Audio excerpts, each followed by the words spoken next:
Thank you, Andrew. Well, does the neighborhood where a poor child grows up affect his or her earning potential? New findings from Harvard University have proven what we've long known from conventional wisdom. Poor families whose income level remained the same but moved from impoverished neighborhoods to neighborhoods with less poverty increased the child's earning potential. Darrick Hamilton is an associate professor of economics and urban policy at the New School, and he is here in our New York studios. Darrick, let me get your name right. Sorry about that. Thank you so much for coming in. It's good to see you. Thank you. So let's talk about the study, because this is something that's been looked at over a long period of time. But in this particular Harvard study, what were the parameters of the study? What were they looking at for? Right, so they had almost several studies in one. They reevaluated the Move into Opportunity study, and one of the things they did was separate by duration in a neighborhood. The previous study had confounded duration, and they argued that, well, if we separate and look at those people that have been in neighborhoods longer, that you get more positive effects associated with moving than if you look at the people that just had a little less time. And then they expanded upon it in a second study by not just looking at Moving to Opportunity study. They used administrative data to analyze virtually all Americans that might have started in a certain neighborhood and examined a counterfactual of if you started and didn't leave versus if you did start in a neighborhood and left to a growing neighborhood, what were your life chances like? Well, unpack what they found. We alluded to it in the introduction that poor kids that were in really impoverished areas that moved to a less impoverished area did better in life later on. But unpack that a little bit more. Right. So they looked at outcomes like income, for example. And they found that if you were going into a better neighborhood, that your income could be upwards to about 30% higher.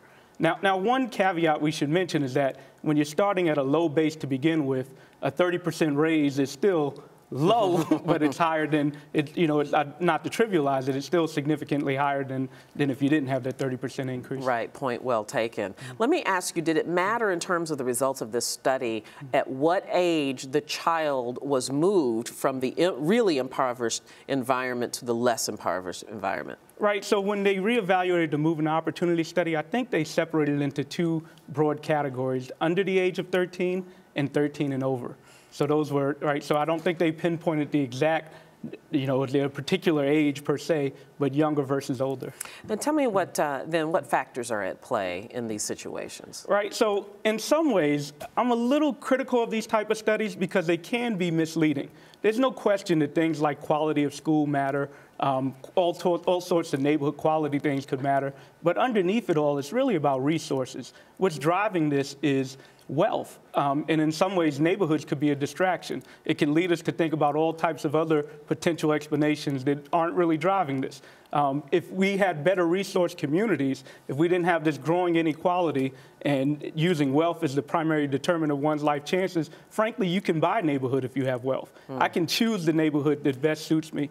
I could stay in my neighborhood and go to a great school if I have a lot of wealth. So, I think we need to focus on the mechanisms and not just think about neighborhood because it's kind of a broad proxy. And in some of the research that I have here, I think you made this point. It's kind of the which came first, the chicken or the egg, in that is it the wealth that brings better education or better education, which is the conventional wisdom that will bring the wealth? That's exactly right. So we have a new report out that we headline called Umbrellas Don't Make It Rain, Why Studying Hard and Working Hard is Not Enough for Black Americans.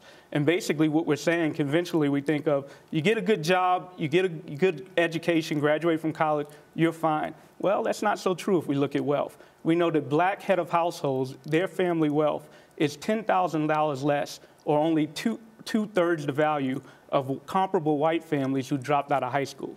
So we oftentimes think about those things, but really it's wealth that's driving that. It's intergenerational transfers that give you the access to a great college or a neighborhood where you can have all those amenities that was found in the Chetty study, for example. So, Darrick, this demands the question, so what do we do with this information? How do we use it? Right, so my colleague William Darrick and I, we've been pushing what we call baby bonds, which are really child trust accounts. They were tried in the UK. Hillary even talked about it when she originally ran before, but the base level that they talked about is much lower than what we envisioned. Imagine if we seed every child with an account at birth that when they become an adult, they can access it to purchase a home, a down payment for a home, to start a business, to purchase an elite education at one of the Ivy League schools. Well, we can do this. We can afford it. We put forth a proposal describing it, if it's gradational, right? So this way, children are somewhat starting out. We have nothing to transition children to adulthood where they can purchase an asset that's going to appreciate over their lifetime. And that's the real source of inequality. Having access to a home, access to a debt-free college education, or seed capital to start a business, that's what's driving success in America. You make such an awesome point. There was a survey that elucidated the worst places for kids to be poor in this country. Baltimore, I believe, proved to be the worst, if not one of the worst. I'm a little surprised by that. I would have thought it would have been one of these really rural, nobody knows where they are, southern towns. I'm from the South, so I feel like I can say that. But what's going on in Baltimore? Right. So, well, unfortunately, we look at stories like The Wire and see the economic deprivation that takes place in that city. I'm truly not that surprised. I mean, you have a confluence of all these activities going on where, again, you have communities that are starved of resources. We don't even have to go so far to Baltimore. We can look at the South Bronx right here in New York City, where we have some census tracts that are amongst the highest in the country, but then we can go right to the South Bronx and see some places that are amongst the lowest. We have growing disparity, and we just have isolation and people that lack resources, and that's the source. Finally, let me just flip that question on its head and ask you the inverse way, and that is, where are the best places for a poor kid then to grow up? Yeah.